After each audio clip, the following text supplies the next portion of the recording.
तो current electricity बच्चों शुरू करते हैं, है ना। तो इलेक्ट्रिक करंट होने के लिए बहुत सारे करंट है, वाटर करंट, एयर करंट, है ना। तो उसी तरह है इलेक्ट्रिक करंट। तो इलेक्ट्रिक करंट होने के लिए जरूरी है कि एक तो चार्ज का प्रेजेंस हो और दूसरा उसका मोशन हो। अब ये चार्ज इलेक्ट्रॉन का मोशन हो सकता है कंडक्टर में,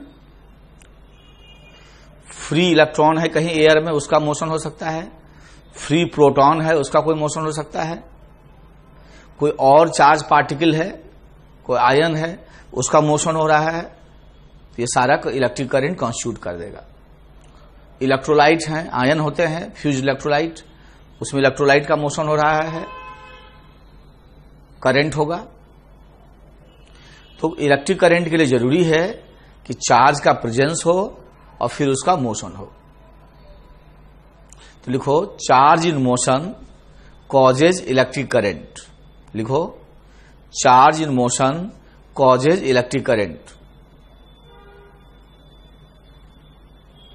charge in motion causes electric current. लिखो to have electric current presence of charge and its motion is must. Presence of charge and its motion is must. Presence of charge and its motion is must.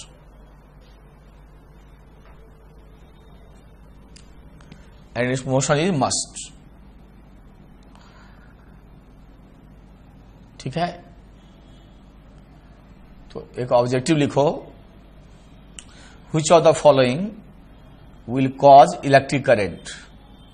Which of the following will cause electric current? पहला लिखो proton at rest, proton at rest। दूसरा लिखो neutron moving east, neutron moving east। लिखो beta particle, beta raise. फिर लिखो x raise. फिर लिखो alpha raise. फिर लिखो गामा रेज। फिर लिखो कैथोड रेज।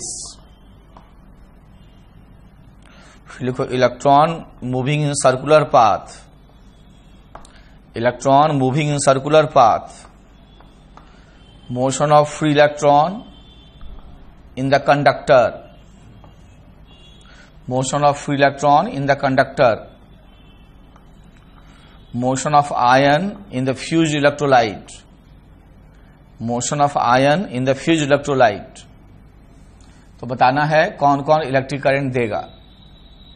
तो एक तो चार्ज का प्रेजेंस होना चाहिए और मोशन होना चाहिए। तो प्रोटॉन एट रेस्ट देगा? नहीं देगा। चार्ज तो है लेकिन मास नहीं, मोशन नहीं है। न्यूट्रॉन मूविंग ईस्ट देगा? नहीं देगा। क्यों? मोशन तो है लेकिन चार्ज ही नहीं है। बीटा रेज चार्ज पार्टिकल हुआ, नेगेटिव चार्ज पार्टिकल हुआ। रेज का मतलब मोशन, तो चार्ज भी है मोशन भी है। एक्स रेज देगा कि नहीं देगा? रेज है मतलब मोशन है, इसका मतलब देगा। समझ में आया? ये नहीं देगा। ये चार्ज पार्टिकल नहीं होते हैं एक्स रेज, ये फोटॉन्स होते हैं। ये केवल एससी बाय लैम्डा होता है, ये फोटॉन्स होते हैं। सो इलेक्ट्रोमैग्नेटिक वेव के स्पेक्ट्रम का एक पर्टिकुलर वेवलेंथ वाला फोटॉन्स है। ये पर्टिकुलर या पर्टिकुलर रेंज वाला जो वेवलेंथ का ये फोटॉन्स है। So they are not, photons are not charge particle. तो ये इसमें बच्चे गलती करते हैं, तुम भी किए होगे कई लोग। ये नहीं देता है, ये नहीं देता है, ये नहीं देता है। Alpha rays positive charge particle का मोशन है, दे देगा। गामा रेज अगेन फोटॉन्स हैं, तो नहीं देगा। कैथोड रेज चार्ज पार्टिकल का मोशन है, देगा। इलेक्ट्रॉन घूम रहा है सर्किल में, पक्का देगा। कंडक्टर में नेट मोशन ऑफ इलेक्ट्रॉन है, पक्का देगा।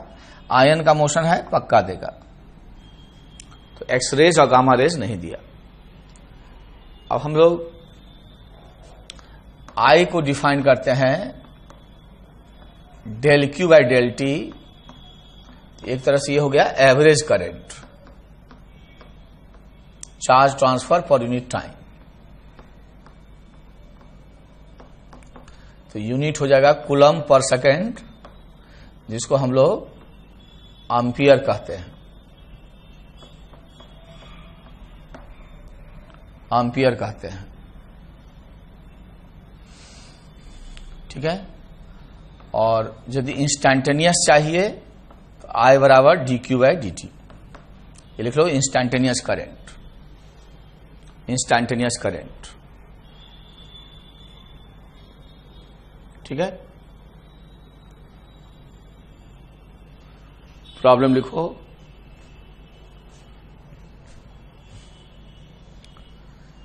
देयर आर स्ट्रीम्स, मतलब धाराएं,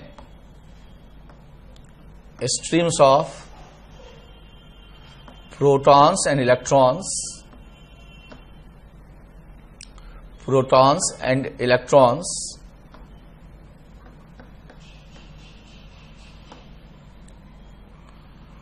such that protons move in positive x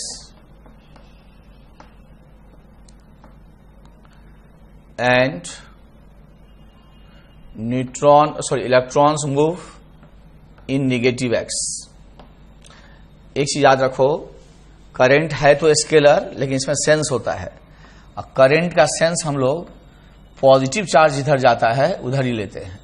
तो पॉजिटिव चार्ज इधर जा रहा है तो करंट इधर लेंगे, और इधर यदि निगेटिव चार्ज आ रहा है तो करंट उसका उल्टा लेंगे, तो करंट ऐसे होगा। तो करंट का सेंस कैसे लेते हैं? In the motion of positive charge, ये क्लास 10th में आप पढ़े हो, कन्वेंशन है। करंट का सेंस लेते हैं पॉजिटिव चार्ज के मोशन में। तो पॉजिटिव चार्ज इधर जाएगा, करंट उधर ही लेंगे, निगेटिव चार्ज इधर जाएगा, उसका उल्टा लेंगे। Protons in the electrons in the negative x, and 10 raised to power 19 protons as well as same number of electrons cross the origin in a time interval of 10 seconds. Find current with its sense, find current with its sense, sense सहित current निकालो, find current with its sense, find current with its sense।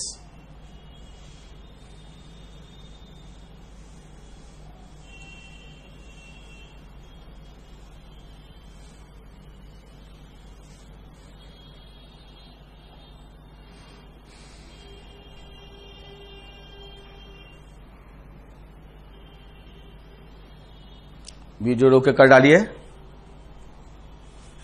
या वैसे कर डालिए, 2 minute time ले लीजिए।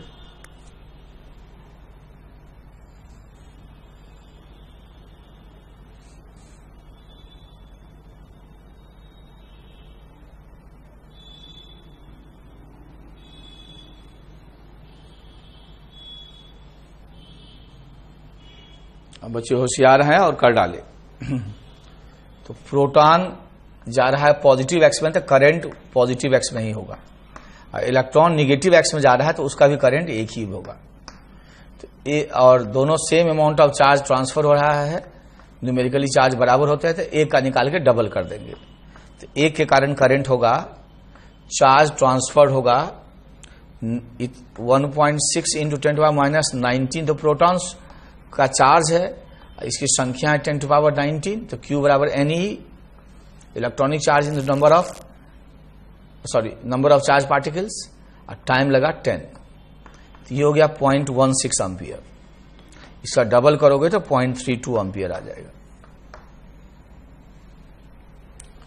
लिखो, charge on capacitor depends on time t given by Q equals to Q0 sine of omega t। Then find charging current at t equals to pi by 3 omega and also its maximum value. Also its maximum value. Also its maximum value. Third law, constant current of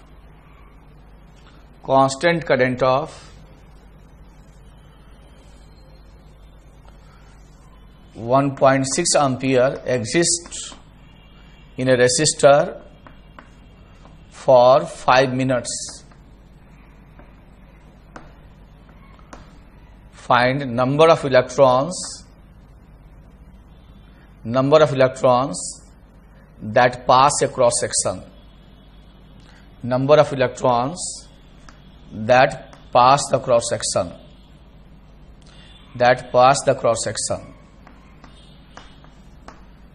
लिखो, charge on a capacitor depends on time t given by q is equals to 2 square plus 2t plus 4 microcoulomb, ठीक, and t is in second. Find current at t equals to 2 second. Current at t equals to 2 second. Current at t equals to 2 second. Next लिखो,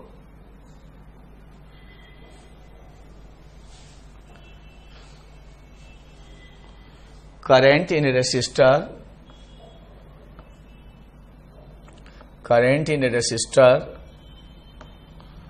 depends on time t given by I equals to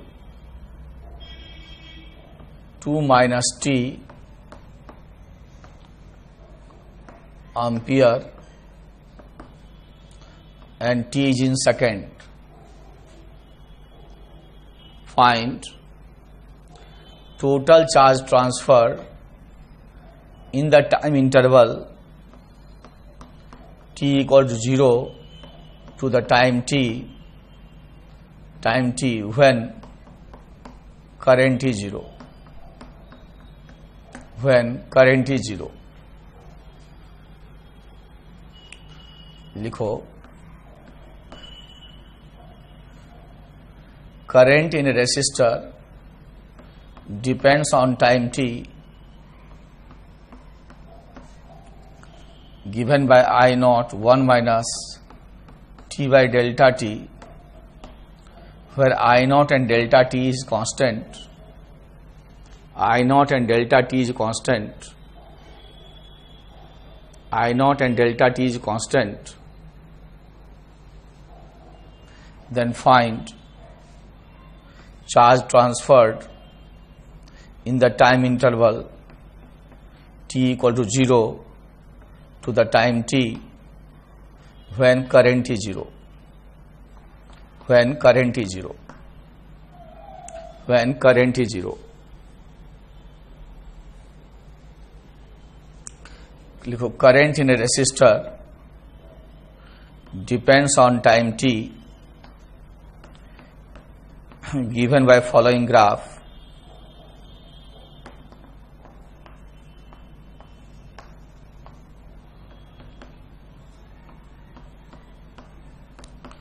Find total charge transferred. Find total charge transferred. Find total charge transferred. Total charge transferred. फिर लिखो, current in a resistor decreases linearly with time t. Decreases linearly with time t from I naught to 0 in the time delta t. Decreases linearly with time t from I naught to 0 in the time delta t. Find the total charge transferred. Find the total charge transferred. Find the total charge transferred. Find the total charge transferred. Total charge transferred.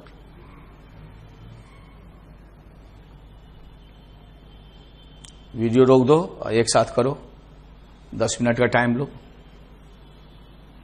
10 minute का time लो और कर डालो। Take 10 minutes time और video रोके कर डालो।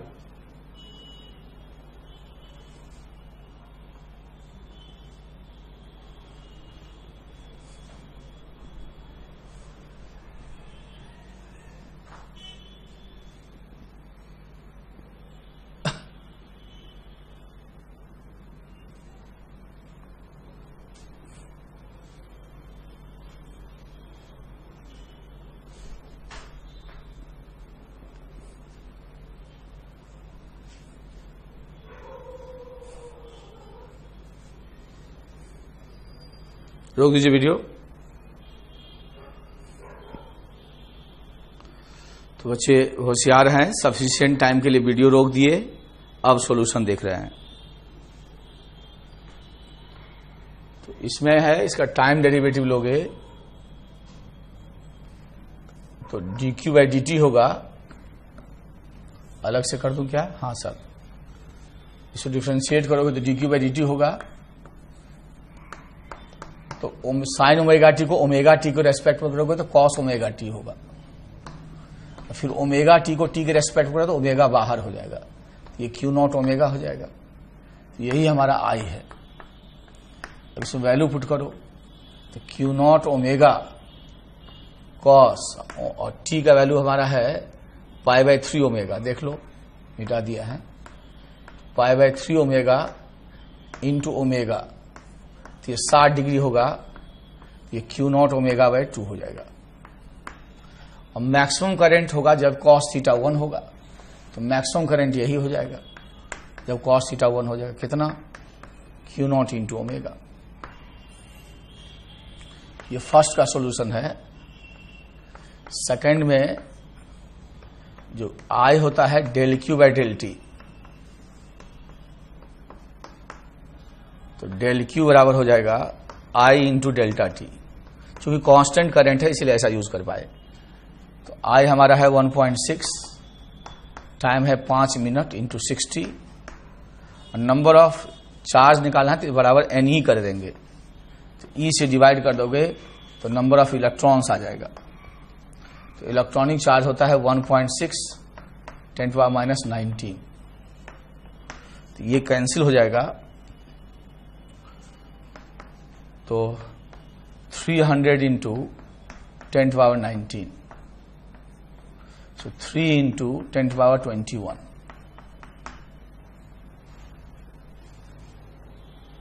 ये answer हो जाएगा। करने के बाद ही सॉल्यूशन देखना, तभी फायदा है। अब इसको टाइम डेरिवेटिव लो तो dq बाई dt, तो 2t प्लस 2, अब t बराबर 2 पुट कर दो तो 4 प्लस 2 6 माइक्रो एम्पियर हो जाएगा। चार्ज माइक्रो कूलम में है इसलिए 2 सेकंड पे चाहिए। अब इसको मिटा दें तो ये मिट जाएगा।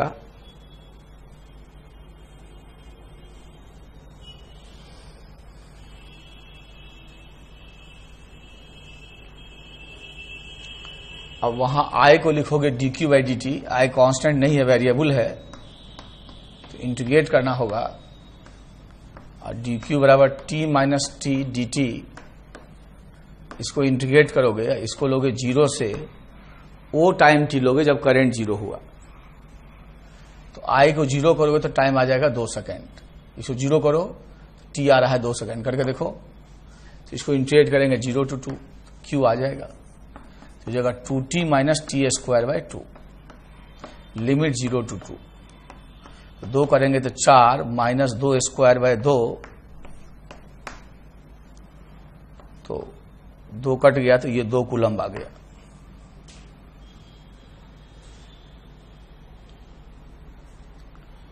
ये 2 कूलम्ब आ गया।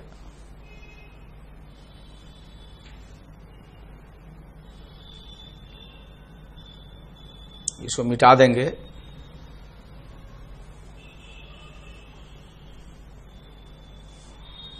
नेक्स्ट आई को लिखेंगे dq by dt, I naught 1 minus T by delta T. तो पहले इसको 0 करो, तो इससे टाइम आ गया, करके देखो डेल्टा टी। तो डी क्यू के यहां लिखो, इसको उधर ले जाओ, I naught 1 minus T by delta T constant है, डी टी। इसको इंटीग्रेट करो, 0 से डेल्टा टी। तो चार्ज ट्रांसफर क्यू हो जाएगा I naught T square by 2, 1 है बेटा, I naught T by 2 minus I naught T square by 2 delta T. Limit ले लो 0 से डेल्टा टी, अपने से इसमें पुट करो और मेहनत करो।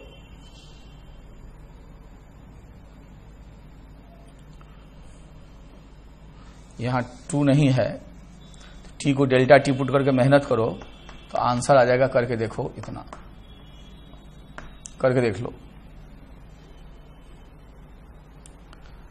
अब देखो D Q by D T होता है आई, इसलिए डी क्यू बराबर होगा आई डी टी। इंटीग्रेट कर दो तो charge transfer is integral I D T, integral I D T. तो आपको याद होगा कि यदि कोई y वर्सेस x का ग्राफ है, ये जो एरिया होता है वो होता है इंटीग्रल y dx, ठीक है। तो यहां y के बदला i है और dx के बदला dt है। इसका मतलब i वर्सेस t का कोई ग्राफ ले ले और ये जो एरिया लेगा वो area integral I D T होगा, जो कि चार्ज ट्रांसफर के बराबर होगा। तो इसका मतलब आई टी ग्राफ का जो एरिया होगा टाइम एक्सिस के साथ, वो एरिया चार्ज ट्रांसफर के बराबर हो जाएगा। इसको समझ लो अच्छे से, वो एरिया चार्ज ट्रांसफर के बराबर हो जाएगा। इसका मतलब हमको कुछ नहीं करना है, इस ट्रायंगल का एरिया निकालना है। तो हाफ बेस इंटू हाइट कर लो, बेस है 6, हाइट है 12, तो 36 कूलम का चार्ज ट्रांसफर हो गया। 36 कूलम का चार्ज ट्रांसफर हो गया। अब करंट टाइम के साथ लीनियरली घट गया। लीनियरली घटने का मतलब हुआ करंट वर्सेस टाइम टी का जो ग्राफ है, करंट वर्सेस टाइम टी का जो ग्राफ है वो लीनियर है और डेल्टा टी में 0 हो रहा है। और शुरू कहां से हो रहा है? आई नॉट से। तो लीनियरली घटने का मतलब हुआ कि दोनों ग्राफ स्ट्रेट लाइन होगा, आई वर्सेस टी, और डेल्टा टी टाइम में घट के 0 हो गया। तो एरिया निकाल लोगे, यही चार्ज ट्रांसफर होगा। Half I not into delta T is the answer. I not delta T by 2 is the answer.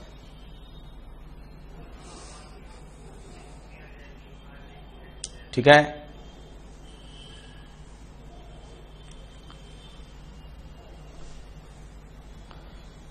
हालांकि अभी जो करने जा रहे हैं उसका डेरिवेशन भी करेंगे, लेकिन पहले एक रिजल्ट यूज कर लेते हैं तो थोड़ा कंफर्टेबल रहोगे।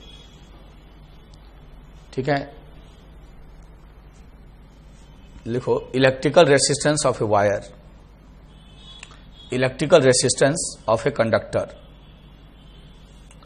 तो इलेक्ट्रिकल रेसिस्टेंस हम लोग डिफाइन करते हैं R equals to rho L by A। R लिखो resistance,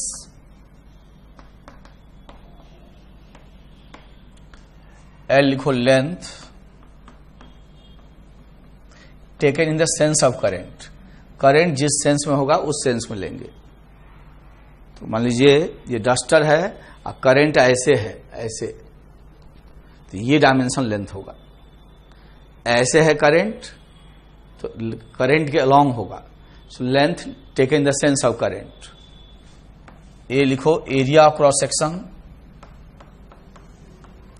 taken perpendicular to the sense of current, taken perpendicular to the sense of current. Taken जैसे करंट ऐसे है तो ये होगा क्रॉस सेक्शनल एरिया और ये होगा लेंथ। और करंट यदि ऐसे है, ऐसे ऐसे, तो ये डायमेंशन लेंथ होगा और ये जो सरफेस है एरिया ऑफ क्रॉस सेक्शन होगा दिस इनटू दिस, ये पूरा लेंथ करंट के परपेंडिकुलर एरिया करंट के अलोंग लेंथ। रो लिखो रेसिस्टिविटी,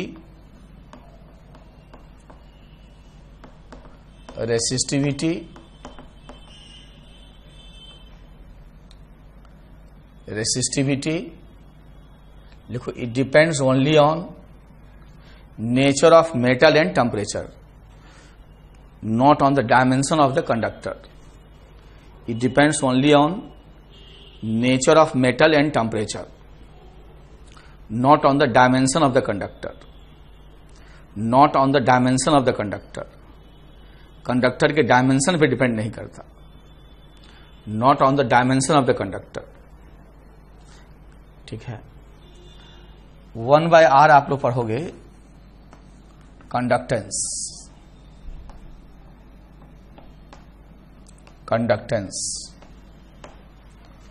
उसी तरह 1/ρ को कहेंगे सिग्मा,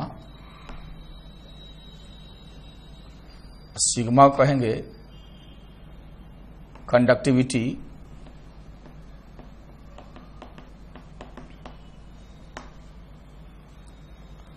और स्पेसिफिक कंडक्टेंस।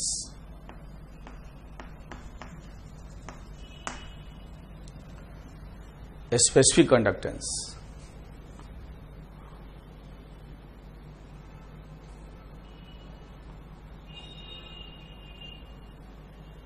ठीक है,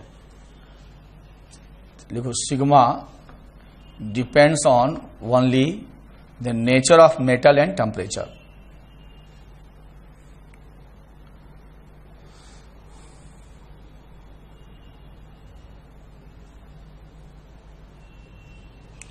लिखो क्वेश्चन लिखो, there are 2 copper wire A and B of same length such that A is thin, B is thick, A is thin, B is thick। ये पतला है, B मोटा है, A is thin, B is thick। ये पतला है, B मोटा है, and are at the same temperature। क्या लिखे? There are 2 copper wire लिखना, same material। There are 2 copper wire A and B of same length, 2 copper wire A and B of same length such that A is thin, B is thick, A is thin, B is thick, placed at same temperature, then which one will have more?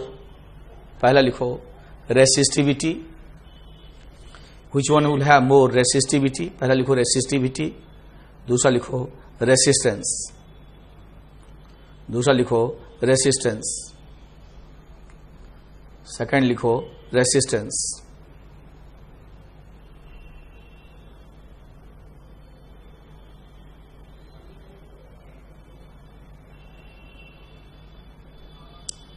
दूसरा लिखो resistance.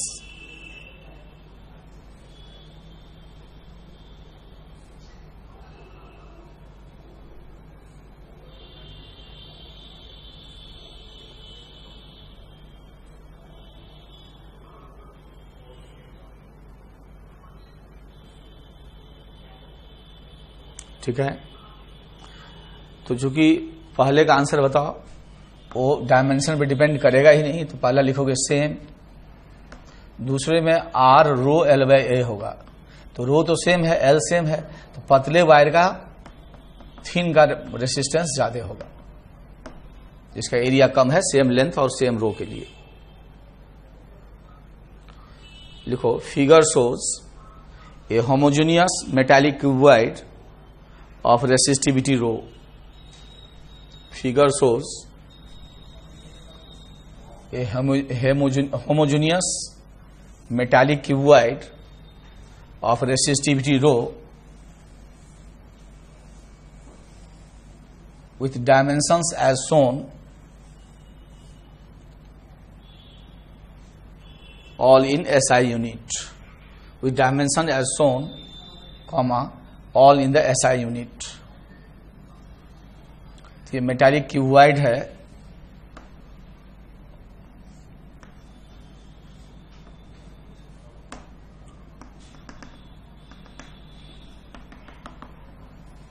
ये X है, ये Y है और ये Z है.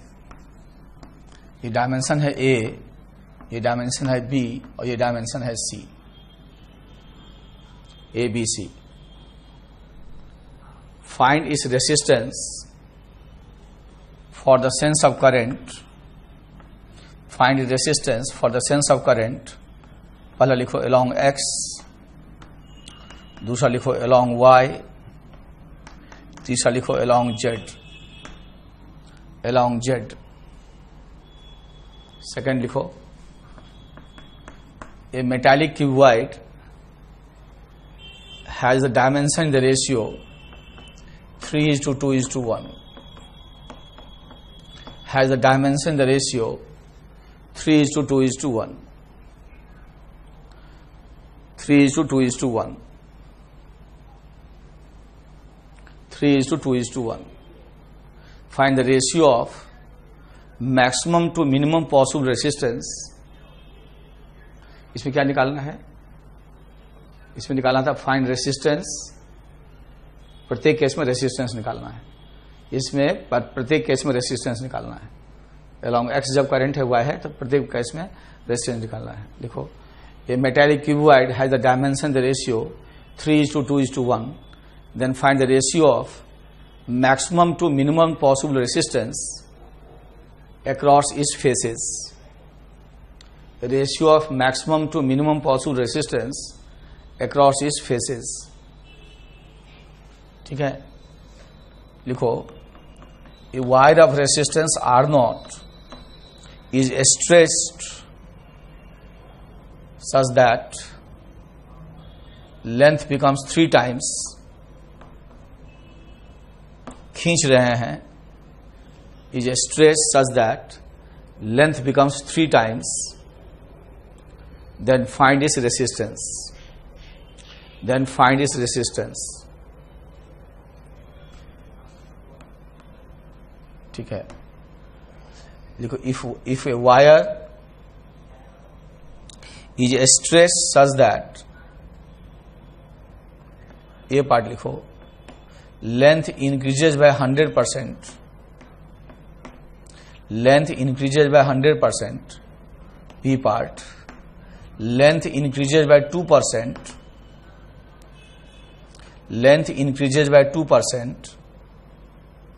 Then find the percentage change in the resistance of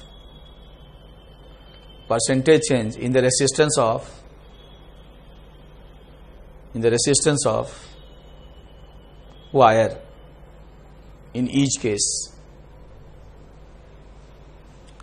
For measuring resistance,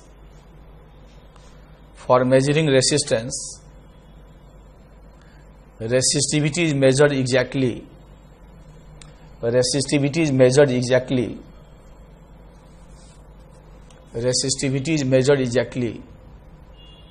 Then find maximum percentage error in the measurement of resistance if, पहला लो, error in the measurement of length is ±2%. Error in the measurement of length is ±2%. दूसरा लो, error in the measurement of radius of cross section is ±1%. उसी में second part लो, length is measured equal to 100.0 centimeter with a scale having least count 1 millimeter. So 1 millimeter is 0.1 centimeter. and area of cross section is measured R equal to 2 millimeter with a screw gauge. अब screw gauge का हमको नहीं मालूम है. R equals to 2.00 millimetre या 0 millimetre, ध्यान दें हमको. with a screw gauge having least count 0.1 millimeter. 0.1 millimeter. Then find percentage error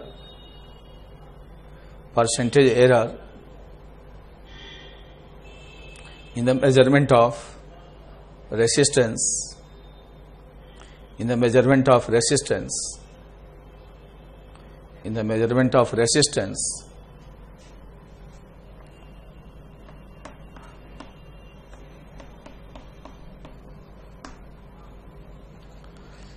If its resistivity is rho equals to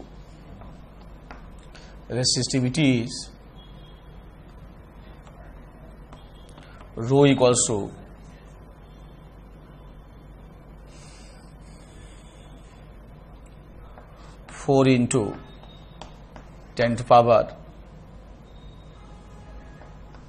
3 ohm into meter,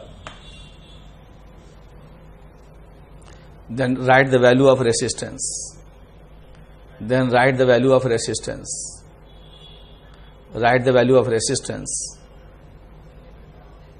And ठीक है, error and percentage error in the measurement of resistance. Error and percentage error in the measurement of resistance.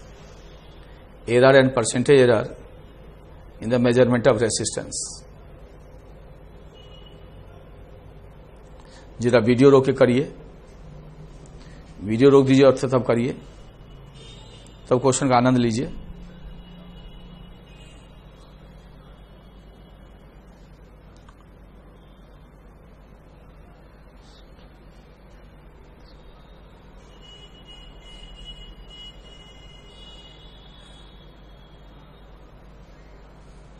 Video रोक दीजिए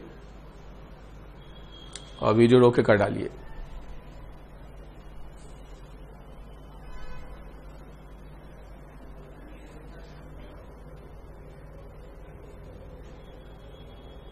video रोक के कर डालिए.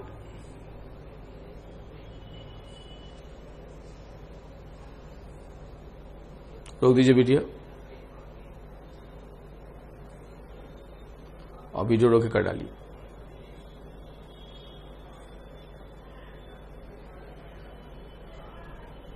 बच्चे होशियार हैं, वीडियो रोक के कर डाले.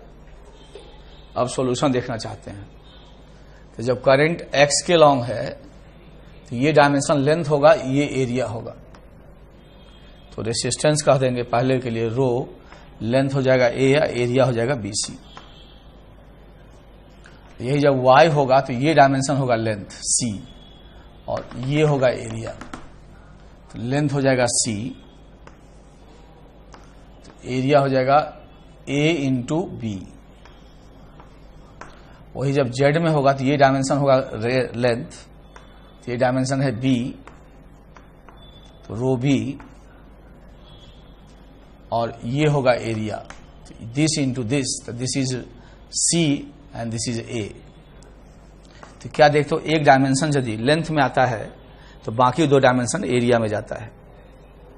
इसीलिए 3:2:1 है. रेसिस्टेंस मैक्सिमम करना चाहते हो तो लेंथ को ज्यादा कर लो, तो लेंथ 3 हो जाएगा, बाकी दो डायमेंशन एरिया में डाल दो.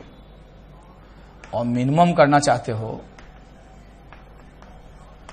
तो लेंथ मिनिमम कर लो, बाकी डायमेंशन एरिया में डाल दो.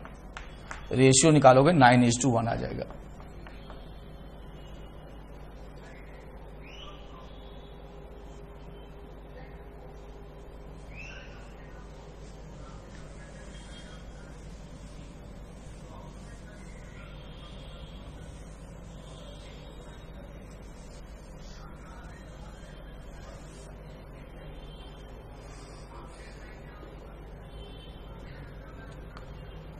अब देखो वॉल्यूम कांस्टेंट रहता है तो L इंटू ए का प्रोडक्ट भी कांस्टेंट होगा।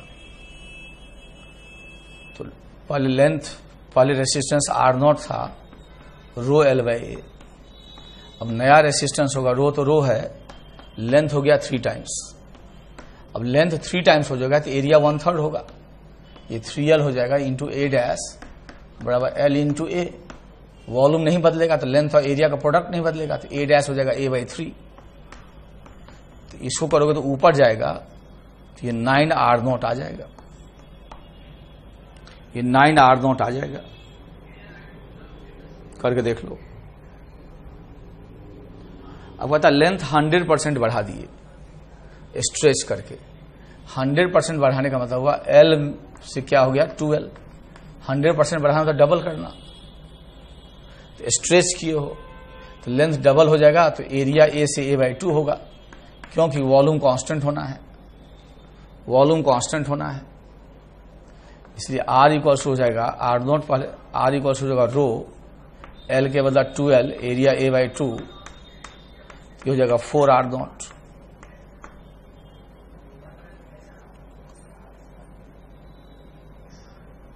क्या पूछ रहा है? परसेंटेज चेंज यदि पूछेगा तो 300% बढ़ गया। जब 100% बढ़ाए तो परसेंटेज चेंज हो जाएगा 4R0 minus R0 upon R0 into 100, तो 300% बढ़ गया, 300% बढ़ गया।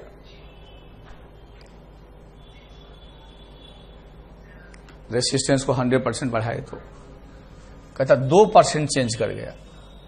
ये स्मॉल चेंज है, तो लिखो फॉर स्मॉल चेंज से less than 5% only approximate calculation using the concept of error is used. For small change से लेस देन 5%, से लेस देन 5%, ठीक है,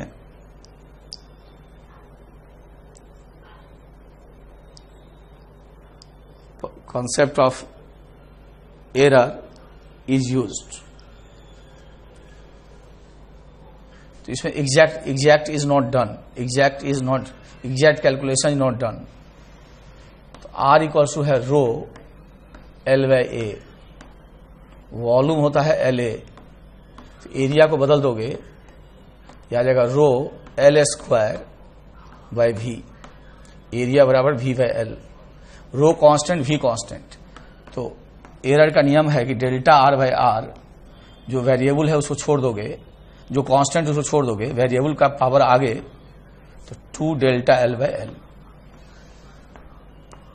अब इसमें बढ़ेगा तो प्लस और घटेगा तो माइनस। एरर में हमेशा प्लस माइनस ये चेंज होता है। तो यदि 2% से इसको बढ़ाओगे तो रेसिस्टेंस 4% से बढ़ जाएगा, इंक्रीजेज बाय 4%। लेकिन मान लीजिए 100% वाला फार्मूला इसमें पुट कर दोगे तो ये 200% से बढ़ जाएगा और गलत हो जाएगा। वो आंसर है 300%। तो ये जो स्मॉल चेंज का कॉन्सेप्ट है, एरर वाला कॉन्सेप्ट, तभी यूज कर सकते हो जब चेंज बहुत ही स्मॉल हो, लेस देन 5%। बड़े चेंज के लिए लागू नहीं होगा। बड़े चेंज के लिए एग्जैक्ट कैलकुलेशन करना होगा। तो 100% में इसको अप्लाई कर दोगे, तेरा सत्यानाश हो जाएगा। हम लोग आगे बढ़ते हैं। आगे बढ़ने के लिए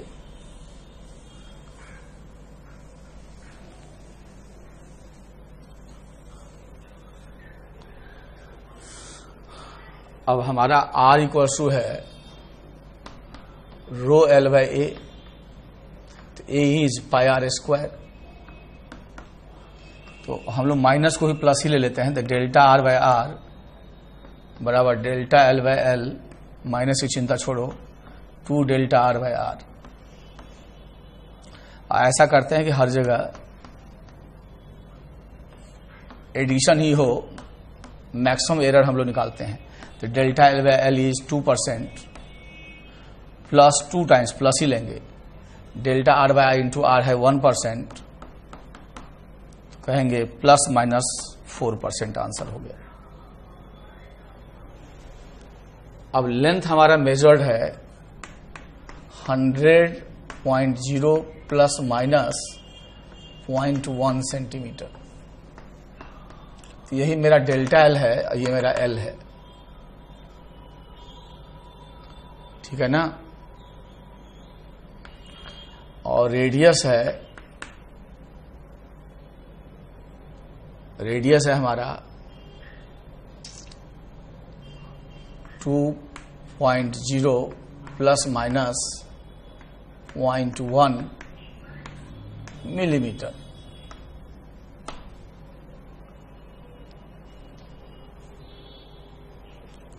अब R इक्वल टू यही है हमारा, so delta R by R बराबर delta L by L, minus को भी प्लस ही कह देंगे, 2 delta R by R, power को आगे कर लिए। So delta R by R, तो डेल्टा L 0.1 है और ये 100 है, प्लस इसमें फायदा क्या है,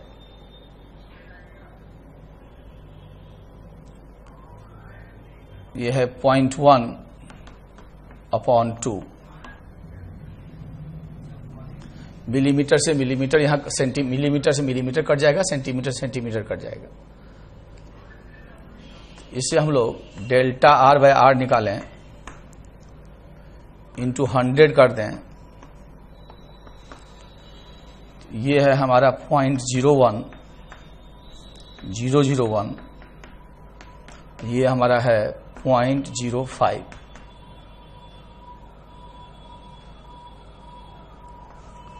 इंटू 100, परसेंटेज एरर आ जाएगा, तो ये हमारा है 100 इंटू 0.051,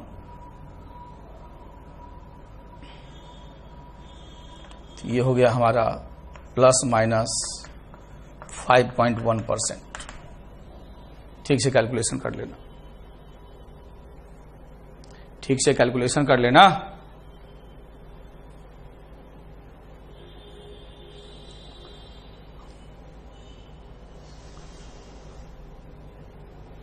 अब इसी में पूछता है, यहां तक तो ठीक है, यही रहने दे यहां। तो डेल्टा R बाय R कितना आया था बताओ, 0.201 प्लस 0.05, आ गया था 0.051। अब रेसिस्टेंस का एक्चुअल वैल्यू निकाल लें, तब डेल्टा R हम लोग लिख सकते हैं, ठीक है, और उसे डेल्टा R भी आ जाएगा। तो डेल्टा R एरर होगा, और delta R by R into 100 करोगे तो आ गया है परसेंटेज एरर, तो रो L बाय A,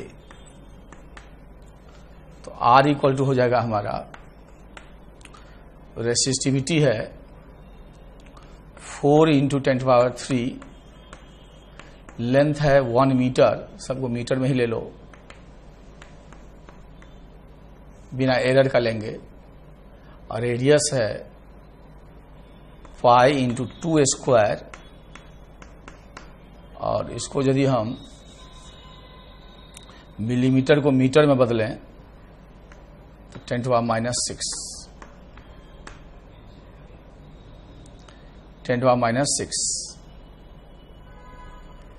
काफी ज्यादा रेसिस्टेंस आ जाएगा, कोई बात नहीं।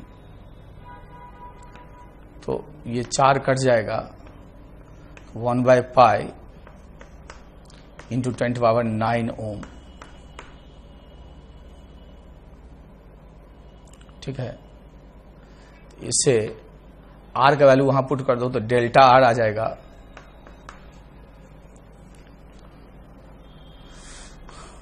51/π, इससे गुना करोगे R ले जाओगे उधर,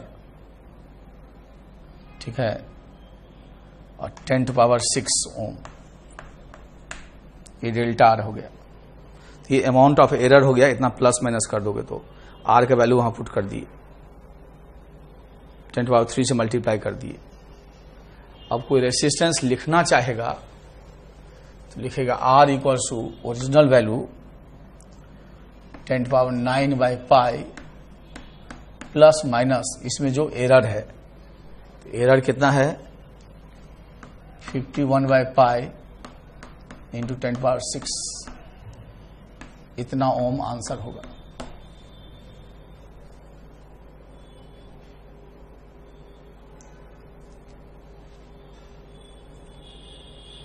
इतना ओम आंसर होगा।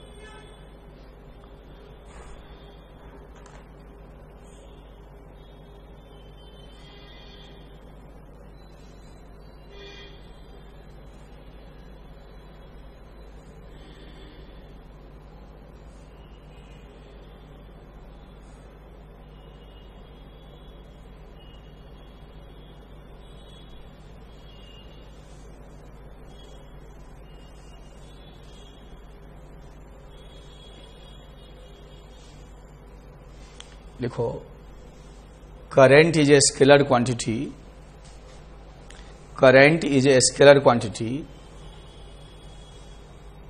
And we define an associated vector with current, associated vector with current called current density, which is defined as current passing per unit area, area being taken perpendicular to sense of current, area being taken perpendicular to sense of current,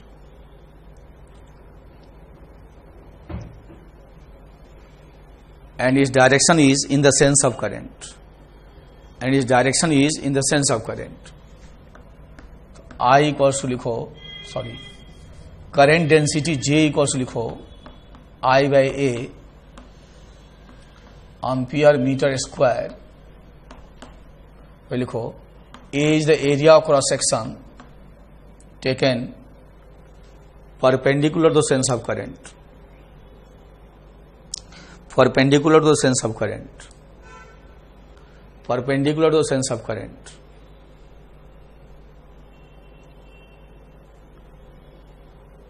अब इसमें vector form में ऐसे नहीं लिख सकते, क्योंकि area और जे को वेक्टर मानोगे तो वेक्टर का इनवर्स नहीं डिफाइंड है, डिवीजन नहीं डिफाइंड है। इसको इनडायरेक्टली बताते हैं, आपको समझ में आ जाए तो ठीक है, नहीं तो तब भी ठीक है। कि सपोज करिए ऐसा कोई क्रॉस सेक्शन है, थोड़ा टेढ़ा है, तिरछा काटे है, current density point two point बदल रहा है, करंट ऐसे है, तो हर जगह करंट यूनिफॉर्मली नहीं पास कर रहा है। यहां मान के चलेंगे करंट यूनिफॉर्मली है, तो मान लीजिए यहां छोटा सा एरिया लो, ऐसे एरिया तिरछा होगा, एरिया को हो DS या DA जो पसंद हो, DA पसंद है तो DA ले लो। तो जो DA एज ए वेक्टर जो होता है वो प्लेन के परपेंडिकुलर होता है,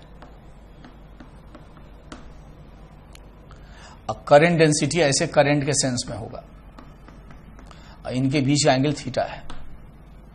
तो DA हमेशा एलिमेंटल एरिया के प्लेन के परपेंडिकुलर होगा बाहर की तरफ। तो हम लोग J.DA करोगे तो तुमको करंट मिलेगा इस छोटे से एरिया से, इसी को जब इंटीग्रेशन कर देते हैं तो I मिल जाता है।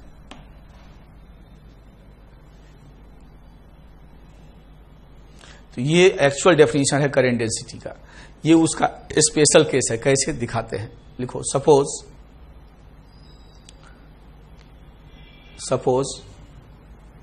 करंट डेंसिटी यूनिफॉर्म,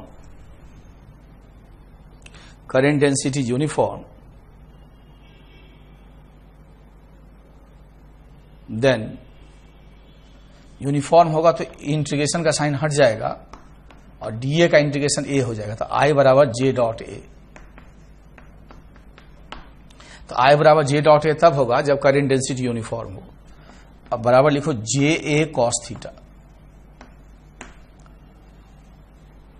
देखो suppose plane of cross section is perpendicular to current, plane of cross section is perpendicular to current. Plane यदि परपेंडिकुलर होगा तो थीटा इसके पैरेलल हो जाएगा, then theta equal to 0 degree. Plane perpendicular होगा तो area vector parallel हो जाएगा। And under this condition I बराबर J into A and J equals to I by A. तो जे बराबर आई by A is very special case when current density uniform और हर जगह जो प्लेन जो कंसीडर किए हैं एरिया का प्लेन पे करंट परपेंडिकुलर है।